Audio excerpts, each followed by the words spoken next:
쌀을 이야기할 때요, 햅쌀이 있고 묵은 쌀이 있습니다. 뭘 드시겠습니까? 대부분의 분들이 아마 햅쌀을 드시겠다고 하시겠죠. 훨씬 더 신선하고, 그리고 실제 햅쌀 나오면 내가 쌀 사야지 라고 하고 기다리시는 분들도 많죠. 그러면 언제나 이렇게 신선하고 시간이 짧게 걸리는 게 좋은 걸까요? 와인은 어떨까요? 숙성한 지 3개월밖에 안 되는 와인, 아주 오랫동안 숙성된 와인, 아마 많은 분들은 오래 숙성된 와인을 더 선호하실 것 같습니다. 그렇다면 햇 마케팅이 주로 상품의 기획에 주요한 포인트가 된다면 이 시간을 빠른이 아닌 천천히 또 상품 기획의 포인트가 될 수 있지 않을까요? 그러면 이 시간의 속성을 활용한 상품 기획에 관련해서 말씀을 드려보겠습니다.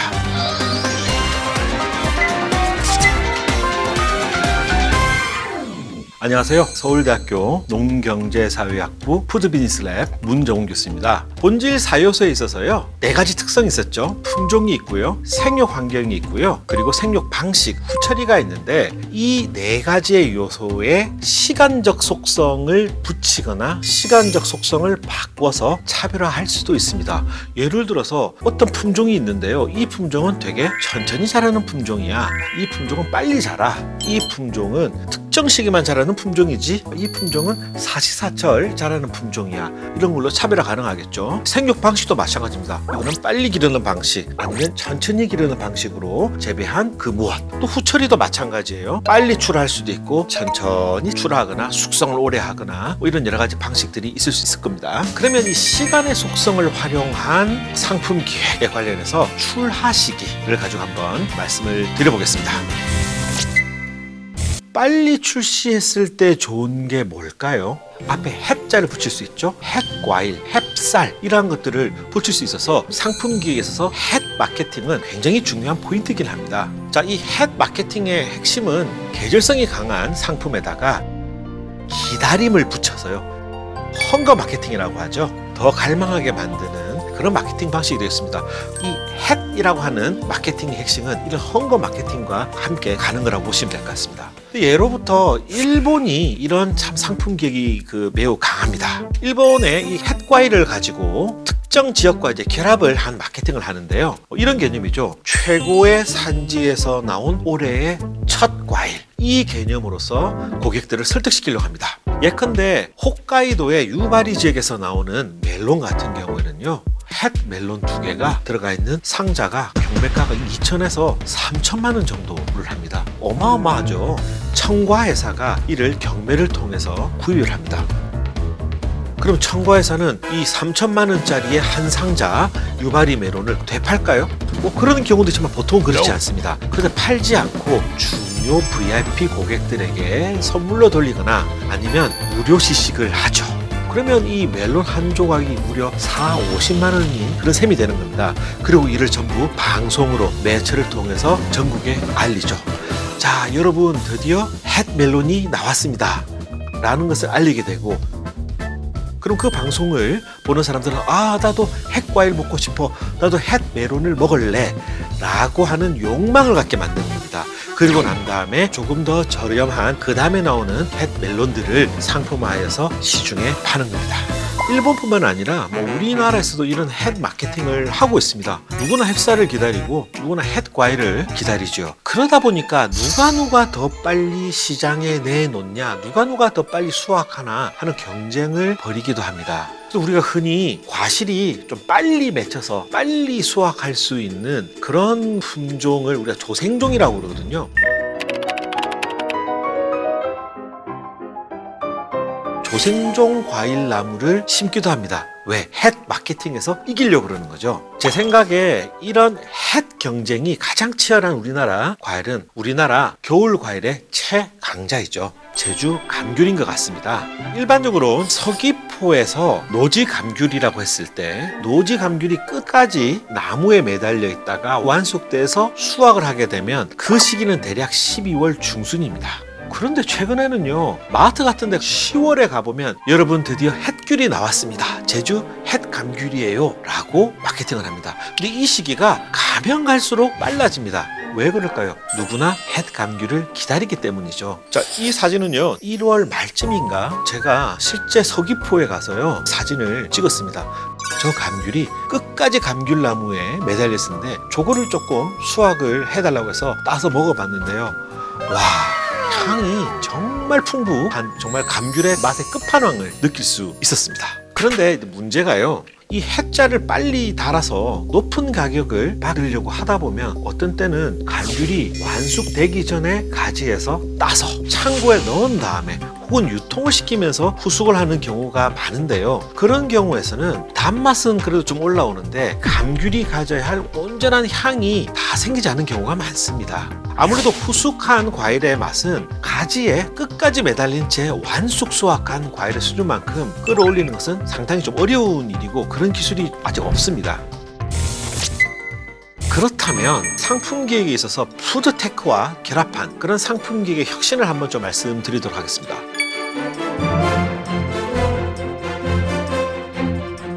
푸드테크 중에서 새벽 배송이라고 하는 게 있죠. 새벽 배송은 사실은 다른 사람들이 잠자는 사이에 빨리 배송한 것, 그게 핵심은 아닙니다. 다른 측면이 있는데요. 바로 수요 예측을 정확하게 하는 빅데이터 분석이 더 중요합니다.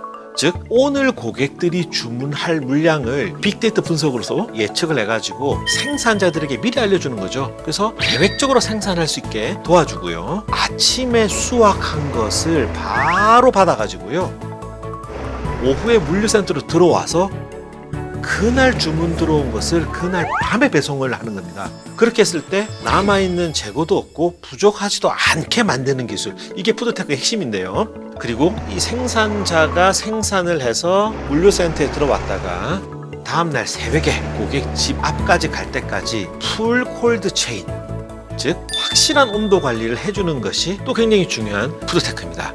그 중에서 마틸다 토마토라는 게 있습니다. 이 마틸다 토마토는 강원도 화천에 있는 한 농장에서 생산하는 토마토인데요. 품종은 깜빠리라고 하는 품종입니다. 근데 이 깜빠리는 국내에 이미 굉장히 많습니다. 이 품종 자체는. 근데 이 마틸다 토마토의 깜빠리는 좀 품질 자체가 다릅니다. 일반적인 깜빠리 토마토와 그리고 새벽 배송 푸드테크를 통해서 판매되고 있는 마틸다 토마토는 보시다시피 숙도 자체가 다릅니다. 색 자체가 다르죠. 왜 이런 차이가 날까요? 보통 우리가 토마토를 유통을 시킬 때는요, 줄기에서 100% 완숙된 것을 수확하는 것이 아니라 60에서 70% 정도 익었을 때 수확을 미리 합니다. 그리고 매대 위에서 그리고 유통 과정에 있어서 후숙이 이제 되게 되는 거죠. 그렇게 해야지 매대 위에서 유통기한이 좀 길어지겠죠. 이러다 보니까 품질 자체는 오히려 더 단단하고 깨끗한 외견을 가지고 유통은 되지만 안타깝게도 향이 약간 부족하다라고 하는 그런 점이 있습니다. 이 마틸다 토마토의 그 생산자가 근데 곰곰이 생각해 봤더니 새벽 배송을 통해서 판매 배송되기 때문에 오늘 수확해서 이것을 물류센터에 넣게 되면 고객의 댁까지 들어가는데 24시간이 걸리지 않는다는 것을 알게 되었습니다. 그래서 그 생산자분이 60에서 70% 익었을 때 수확하는 것이 아니라 완숙 상태의 토마토를 수확해서 출하하는 것으로 상품의 형태를 바꾼 그런 상품 기획을 하게 된 겁니다. 그래서 고객들은 줄기에 매달린 채 천천히 오래 길러서 완숙된 그런 향이 풍부한 토마토를 즐길 수 있게 된 거죠. 그렇다면 햇 마케팅이 주로 상품의 기획에 주요한 포인트가 된다면 이 시간을 빠른이 아닌 천천히 느리게 또 상품 기획의 포인트가 될 수 있지 않을까요? 이번에는 이 시간의 속성을 천천히 가져감으로써 상품의 기획을 아주 특별하게 가져간 사례를 한번 말씀드리겠습니다. 제가 스페인 중북부에 있는 레온 지방에 한번 방문한 적이 있는데요. 그게 엘 카프리초라고 하는 곳을 갔더니요, 지금 사진에 보시는 것처럼 정말 멋들어진 그런 고풍스러운 이제 건물에 스테이크하우스가 들어가 있었고요. 여기에서 차를 타고 한 5분 정도 가니까 소가 방목되어 있는 엘 카프리초의 목장에 갈 수 있었습니다. 그런데 소들을 관찰했더니 정말 다르게 생긴 소들이 많이 있더라고요. 이 생산자의 이름이 바로 호세 고르돈인데요. 이 호세 고르돈은 소를 기르는 농부이자 셰프인데요. 물어봤더니 엘 카프리초 목장에서는 소를 충분히 오래 천천히 방목해서 기르고 있고요. 할 수 있으면 이 소가 살 수 있을 때까지 기르는 거죠. 10년 넘게 기른다는 이야기가 되겠습니다. 이 이 지역에서는 풀 사료를 베어다가 갖다 주기도 하지만 이 자체가 목초지기 때문에 이 땅에서 나는 매 계절 피고 자라는 허브라거나 자생하는 풀들을 먹고 자랍니다. 그러면 소를 이렇게 사료를 먹이지 않고 10년 또 더 기르게 되면 너무 질기지 않을까라는 이제 고민을 하시는데, 호세고르는 같은 경우에는 후처리에 있어서 숙성의 기술로 해결을 합니다. 드라이 에이징을 최대 3개월까지 해서 고기가 충분히 연해지고 부드럽게 될 수 있도록 숙성해서 상품화를 하고 있죠. 제가 엘 카프리초 스테이크하우스에 들어가서 스테이크를 한번 먹어봤습니다. 그때 먹었던 게 10살도 더 산 소를 가지고 이렇게 스테이크를 구워서 가지고 왔는데요. 사진에 보시면 가장 앞쪽에 있는 것은 지방 덩어리거든요. 기름 덩어리입니다. 호세고르돈이 이 기름 덩어리를 주면서 이걸 먹어보라는 거예요. 솔직히 우린 이 기름 잘 안 먹는데 라고 조금 그랬겠는데 호세고르돈이 그러더라고요. 이 소의 지방에는 10년 넘게 매년 피었다 지는 이 동네의 풀과 허브를 먹었고 그 향이 바로 이 지방에 배어 있어. 이 땅의 향을 느껴봐 라고 했습니다. 스토리텔링으로서 완전 끝판왕 아닙니까? 정말 놀랍게도요, 오래 기른 소는 지방에도 식감이 있었습니다. 그리고 지방에 축적된 이 지역의 허브의 향이 느껴졌습니다.